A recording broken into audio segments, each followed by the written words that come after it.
नाही, आजचा मोर्चा सक्सेसफुल ठरला की नाही हा नंतरचा आहे, पण आमची बोंब या बहिऱ्या असलेल्या अधिकाऱ्यांच्या कानापर्यंत आज पोहोचलेली आहे. आमचे सर्वच विभागाध्यक्ष, शहर कमिटी आणि पक्षाचे सर्व पदाधिकारी याने आक्रमकपणे तुर्भे असेल, कोपरीगाव असेल, सानपाडा असेल, इथले सगळे प्रश्न जे नागरिकांच्या रोजच्या जगण्याशी निगडीत आहे ते सगळे प्रश्न आज तीव्रतेने मांडलेत, आक्रमकपणे मांडलेले आहेत. काही प्रश्नांना तात्काळ त्यांनी रिस्पॉन्स दिलेला आहे की हे आज आणि उद्यापासूनच हे प्रश्न सुटायला मदत होईल. ज्या प्रश्नांसाठी वेळ लागणार आहे तो पुरेसा वेळ सुद्धा आम्ही दिलेला आहे, पण त्यांनी दिलेल्या मुदतीत हे प्रश्न नाही सुटले तर ही बोंब आता पुढच्या काही दिवसांमध्ये अधिकाऱ्यांच्या कॅबिनपर्यंत जाईल आणि या वॉर्ड ऑफिसरच्या गेटला आणि कॅबिनला महाराष्ट्र सैनिक नक्की टाळं लावा आंदोलन करतील. अतिक्रमणाचा विषय असेल, पाण्याचा विषय असेल, रस्त्यांच्या खड्ड्यांचा विषय असेल किंवा प्रदूषणाचा विषय असेल, या सगळ्या प्रश्नांवरती पुढच्या काही 15 दिवसामध्ये ठोस अशी कारवाई होईल असा एक शब्द वॉर्ड अधिकारी आणि त्यांच्या सर्व अधिकाऱ्यांनी या क्षणी आम्हाला दिलेला आहे. जर हे नाहीच झालं तर महाराष्ट्रात नवी मुंबईतल्या सर्व 8 वॉर्ड ऑफिसवरती हिंसक आंदोलन जर झालं तर त्याला महापालिका अधिकारी आणि प्रशासन जबाबदार असेल. बघा, आता हे सगळे आमदार, नगरसेवक यांचा लोकांच्या प्रश्नाशी आता कुठलाही संबंध राहिलेला नाही. हे नगरसेवक 111 नगरसेवक जे महापालिकेचे होते, जे आता माजी झालेत, पण ज्यांच्या गाड्यांवरचे बिल्ले मात्र अजून तेच आहेत की आम्ही नगरसेवक आहोत.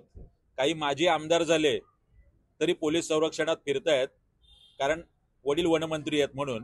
तर अशा पद्धतीचे हे माजी आमदार आणि माजी नगरसेवक यांचा कुठलाही नागरिकांशी संबंध न राहिल्यामुळे आता ही जबाबदारी आणि हा अंकुश ठेवणं महापालिकेवर, ही जबाबदारी महाराष्ट्र नवनिर्माण सेनेवर आलेली आहे. आणि सातत्याने अशा विविध प्रश्नांवरती आम्ही आंदोलनं करतोय आणि लोकांच्या प्रश्नासाठी भांडतोय. सर्वसामान्य नवी मुंबईकरांनी सुद्धा आता तुमचे प्रश्न मांडणारा कोण आणि तुमच्या प्रश्नांच्या संदर्भात आपल्या घरातल्या भावाला, पुतण्याला, काकाला, मामाला आणि मुलाला फक्त कंत्राट घ्यायची, एवढंच काम इथल्या फक्त माजी नगरसेवकांचं राहिलेलं आहे. महाराष्ट्राचा कौशल्य रोजगार विभाग आहे की ज्याच्या माध्यमातूनच खाजगी आस्थापना असतील किंवा शासकीय आस्थापना असतील यांच्याकडूनच या सगळ्या ठिकाणी नोकर भरती झाली पाहिजेत.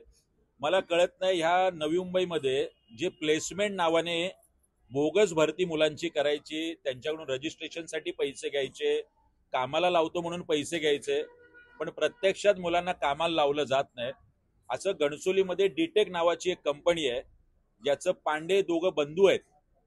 रोज 50-100 मुलांकडून 2-2, 5-5 हजार गोळा केले जातात. असं महिन्याला लाखो आणि वर्षाला करोडो रुपये गोळा होतात, पण या मुलांना कुठलीही नोकरी लागत नाही. आम्ही विप्रो कंपनीत तुम्हाला कामाला लावतो, आम्ही ह्या कंपनीत तुम्हाला कामाला लावतो, त्या कंपनीशी यांचा कुठलाही टायअप नसतं. माझं राज्य शासनाचं ज्यांच्याकडे लोडांकडे हे डिपार्टमेंट आहे कौशल्य रोजगार विभाग, नवी मुंबईतल्या सगळ्या प्लेसमेंट सर्व्हिसेस बंद झाल्या पाहिजेत. लवकरच पोलीस आयुक्तांना या अशा बोगस प्लेसमेंट सर्व्हिसच्या संदर्भात आम्ही एक रीतसर अधिकृत निवेदन दिलं जाणार आहे. जर हे नाही झालं तर प्रत्येक पोलीस स्टेशनवरती नक्की मनसेचा मोर्चा निघेल. हे बघा, पोलिसांच्या उदासीन भूमिकेपेक्षा मला वाटतं कौशल्य रोजगार विभागाची उदासीनता. हे खरं म्हणजे पोलिसांचं काम नाही. ही फसवणूक जर होत असेल तर पहिलं काम कौशल्य रोजगार विभागाचं आणि दुसरं पोलिसांचं. आम्ही आता पोलिसांना दिलेलं आहे, आम्ही कौशल्य रोजगार विभागालाही देणार आहोत. आम्ही दिल्यानंतर कागदपत्रांच्या पुराव्यासह जर पोलिसांचा अभय असेल तर नक्की पोलीस स्टेशनवरती आम्ही मोर्चा काढू. नाही बघा, मनसेची तयारी यांच्यासारखी नगरसेवक विकत घेणं आणि पदाधिकारी विकत घेणं असं नाही. आम्ही नागरिकांच्या प्रश्नासाठी सातत्याने 5ही वर्ष काम करतो.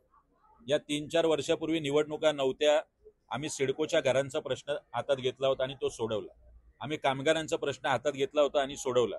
आम्ही विष्णुदास भावे नाट्यगृहाचा प्रश्न होता तो सोडवला. निवडणुका नसताना सुद्धा आमची ही कामं चालू आहे. कुठल्याही निवडणुका डोळ्यासमोर ठेवून आम्ही हे करत नाहीये. ऑक्टोबर हिट आहे, पण तरी सुद्धा महिला असतील, मोर्चामध्ये ज्येष्ठ नागरिक असतील, तरुण असतील, आपल्या कामावरती दांड्या मारून सुद्धा आपल्या नागरिकांचे प्रश्न आहे तुर्भे सानपाड्याचा म्हणून या मोर्चामध्ये आलेले आहे. निवडणुका येत जात राहतात. मला वाटतं लोकांचे प्रश्न हे जास्त महत्वाचे. महाराष्ट्र नवनिर्माण सेना याचा झेंडा नक्की फडकेल. पुन्हा एकदा फेरीवाल्यांच्या ठिकाणी प्रश्न उपस्थित झालेला आहे. मुद्दा उपस्थित केला फेरीवाल्यांचा, एक धक्कादायक प्रकार समोर आलेला, नेमका काय प्रकार? हे बघा, राजरोसपणे मोठ्या प्रमाणात परप्रांतीय फेरीवाले मुंबई ठाण्यातच नाही, नवी मुंबईत सुद्धा अनेक ठिकाणी आपल्याला दिसत आहेत. महापालिकेचे अधिकारी हप्ता वसुली करतात हा माझा स्पष्ट आरोप आहे. महापालिकेच्या अधिकाऱ्यांच्या आशीर्वादामुळे फक्त जुजबी कारवाई दाखवायची, मात्र कुठली ठोस कृती करायची नाही. दंड, नॉमिनल दंड आकारायचा, पण मात्र यांच्यावर फौजदारी गुन्हे दाखल होत नाही. आमच्या प्रकल्पग्रस्तांनी गरजेपोटी घर काय थोडंसं बांधलं, एखाद्या मराठी माणसाने छोटी काय वडापावची गाडी टाकली की महापालिकेचे अधिकारी येतात, दंड आकारतात, गाडी बंद करतात, गुन्हा दाखल करतात. मला कळत नाही ह्या परप्रांतीयांवरती गुन्हे का दाखल होत नाहीये. आता मी विचारलं, सानपाडामधल्या प्रकल्पग्रस्तांवरती 30 गुन्हे दाखल झालेत आणि या तुर्बे वॉर्ड ऑफिस अंतर्गत एकही गुन्हा परप्रांतीय जो कोणी फेरीवाला आहे त्याच्यावर अद्याप गुन्हा दाखल नाही. याचा अर्थ महापालिकेच्या अधिकाऱ्यांच्या आशीर्वादाने हे सुरू आहे. हे बंद झालं नाही, रस्त्यावरती या अधिकाऱ्यांना उठाबशा काढायला लावू.